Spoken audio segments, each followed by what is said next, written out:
Hello,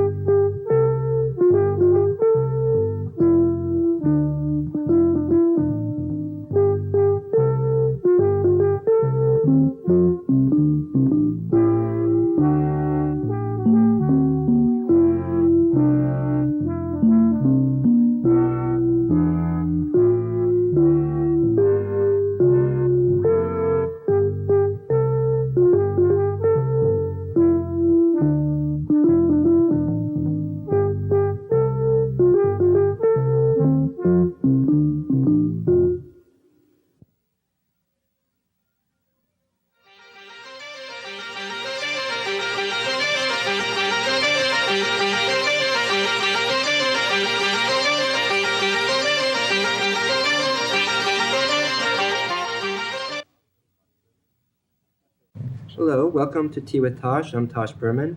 Our special guest is the American composer Philip Glass. Hello. My first question is, you have written music for theater and you have written music for film. How are the two mediums different from each other when writing music? Well, you know, the most important difference for the composer is that a film reaches a final resolution. When you do a film mix of a score, that's it. Mm-hmm. With live theater music, it's always different. Mm-hmm. It's always evolving in some way. For example, we're doing in New York now we're doing a part of the Civil War, the Rome section, which was done once before in Holland and once before in Rome, of course. And we've made little changes all the way through it. When I took it to Holland, when we took it to Holland, I added 2 orchestral interludes. When we took it to Brooklyn, I'm changing some of the tenor parts. Mm-hmm. With the film, you can't do that. Mm-hmm. It's interesting in certain ways to work in film because of the kind of control you have in a certain way. But what's so discouraging about it is that it's finished in a way. Mm-hmm. That it never, that's it. It's all done. Change. And I find that, to me, I still find it a little incredible that every time I see, let's say, Mishima or Koyaanisqatsi, it's always the same.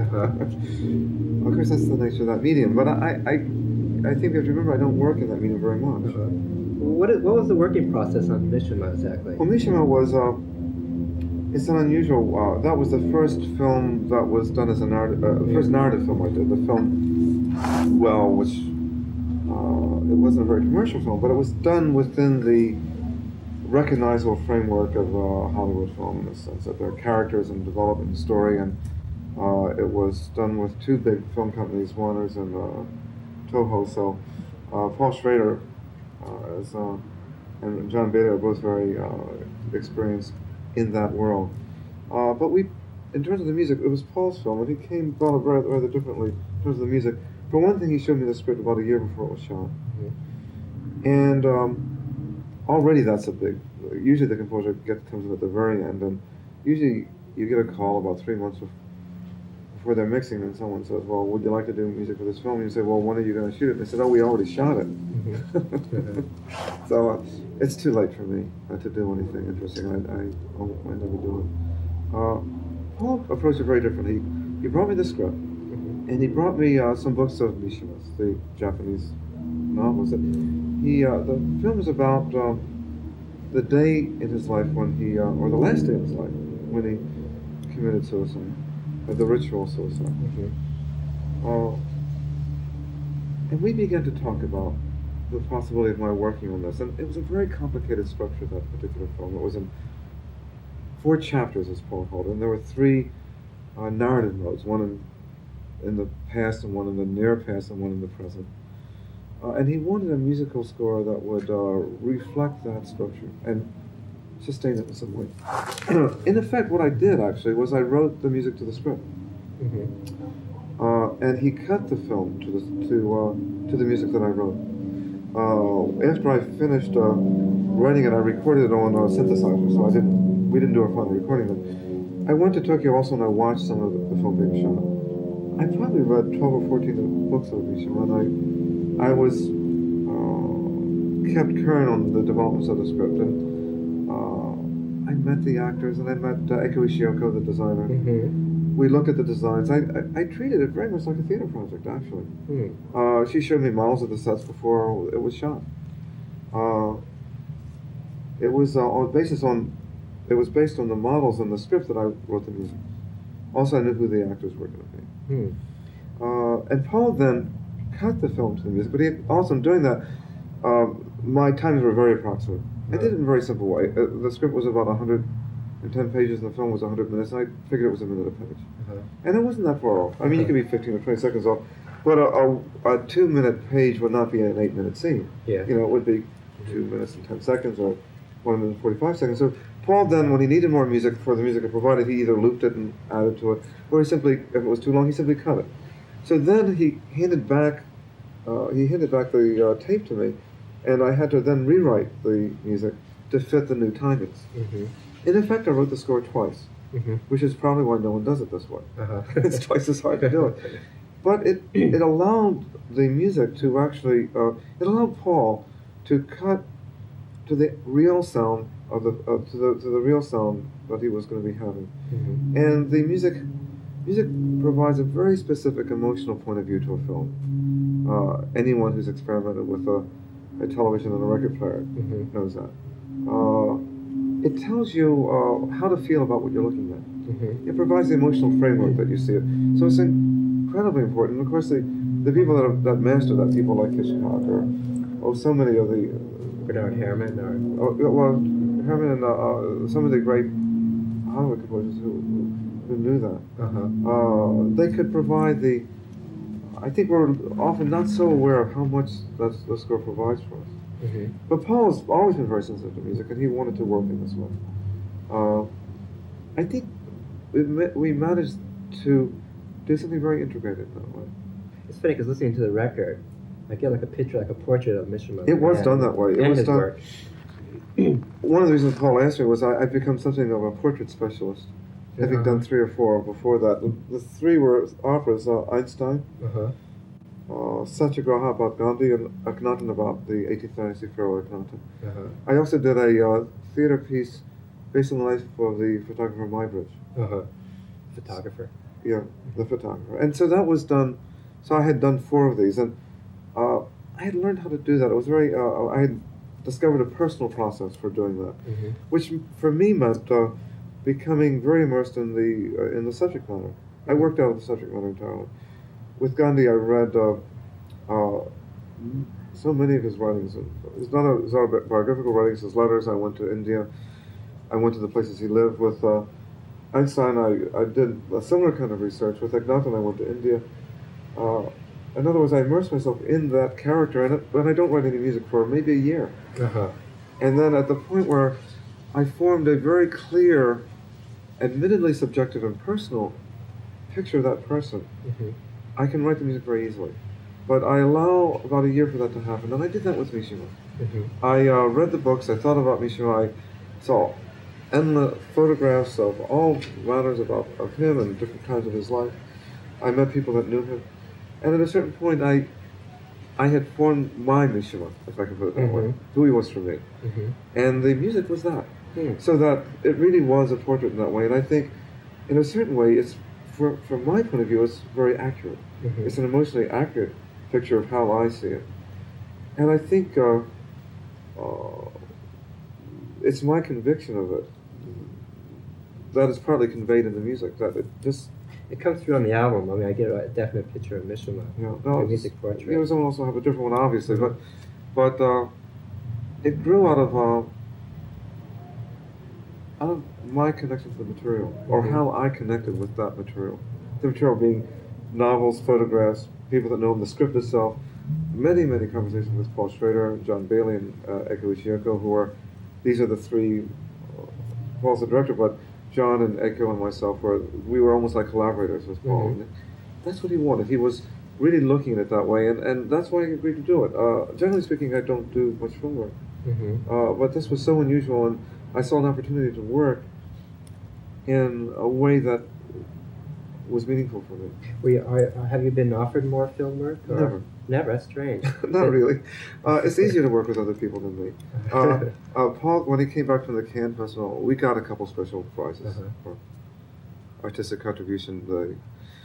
And he said, "Oh, you're going to get so many calls now from filmmakers. And everyone's talking about it. I got this many calls." I say, it's much easier to call someone else and say, "Look, you know that music of Philip Glass. And But this is my favorite soundtrack album of all time.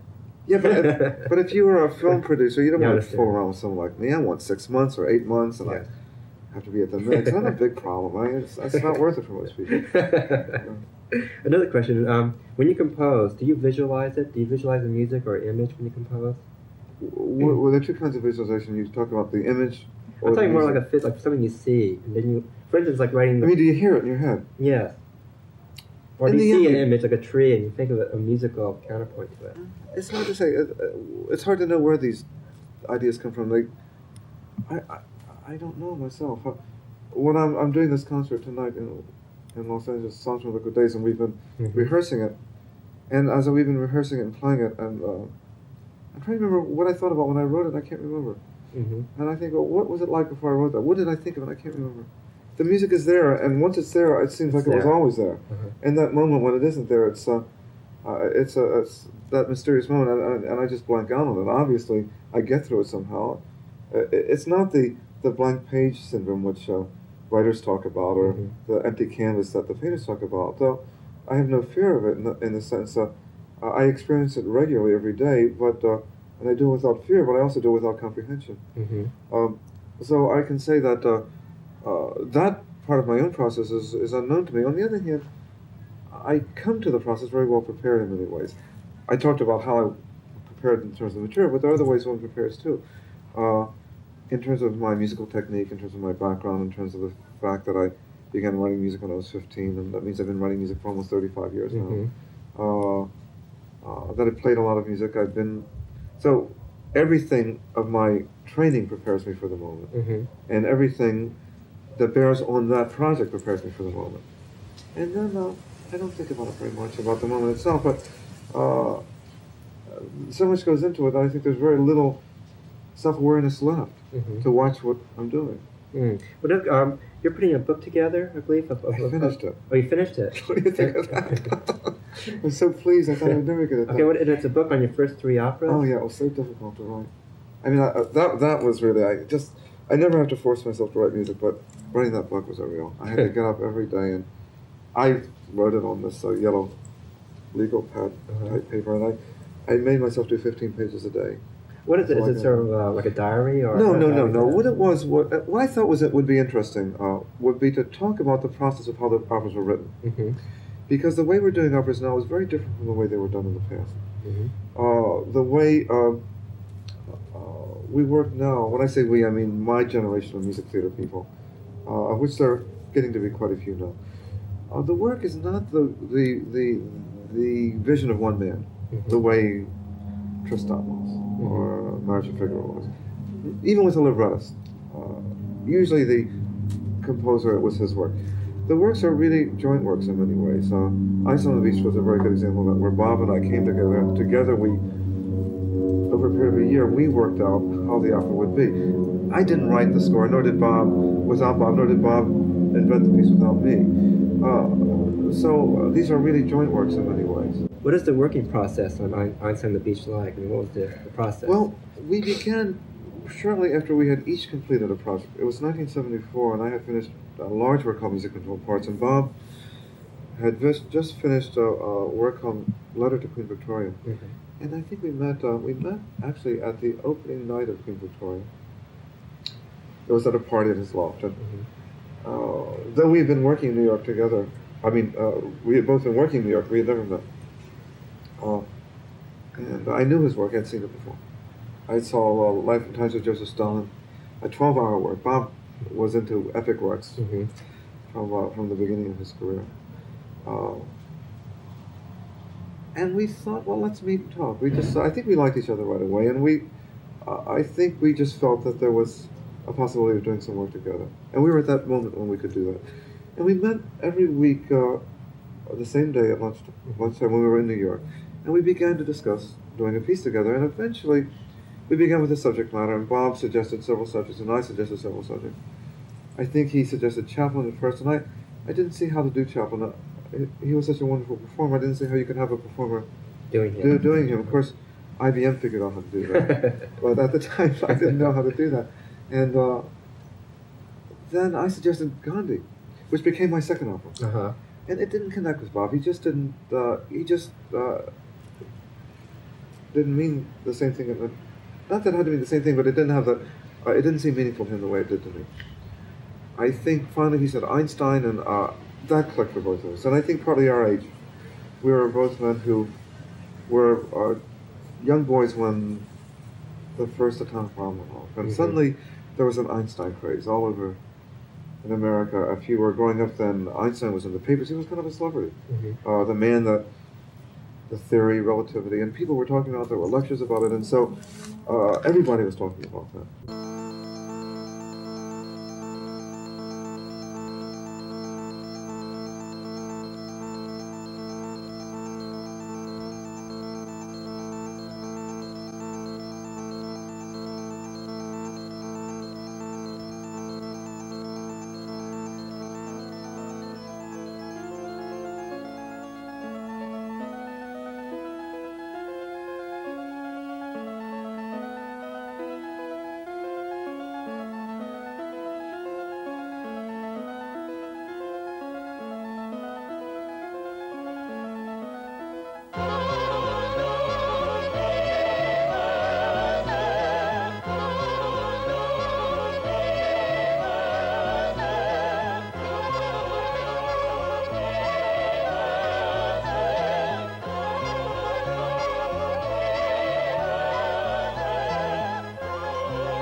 So we I think we were drawing on our own personal memories in a way. And what we did, we ended up in that first year with the idea of a 4-hour work in 4 acts. Each act had 2 scenes, and we had these little knee plays or interludes in between. There were 3 visual themes: a train, a trial, and a dance. We knew it would be for my ensemble of amplified keyboards and winds and one singer. A chorus of 16 that would also be a corps de ballet that would do the dancing. 4 characters that would be speaking parts. A violinist that would play the part of Einstein. So before we began to write, Bob actually was making drawings all through this period. And I have the original title page, which was Einstein on the Beach on Wall Street, by the way, which Bob forgot that was the title. I talked to him recently, totally forgot that. At the end of that, I'd say 6 months, we had a book. And the book was a book of drawings divided into scenes and acts. And I took that book and I began to write the music, and 6 months later, the music was done. Beginning in the fall of 75, we began to rehearse, and by the fall of 76, the piece had been rehearsed and had been performed, and we had done 35 performances in 6 countries, and it ended up in the Macmillan Opera House in New York City. And altogether, that makes it a little better than 2 years, the whole project. But it was an intense period of working together, and it wasn't just that Bob and I worked together. The texts that were spoken were contributed by the actors and the singers. Lucinda Childs did the choreography for her parts. Andy DeGroat did some other choreography. So it was really a work that came together through a lot of people working, bringing their own work to this one point of focus. Okay, question.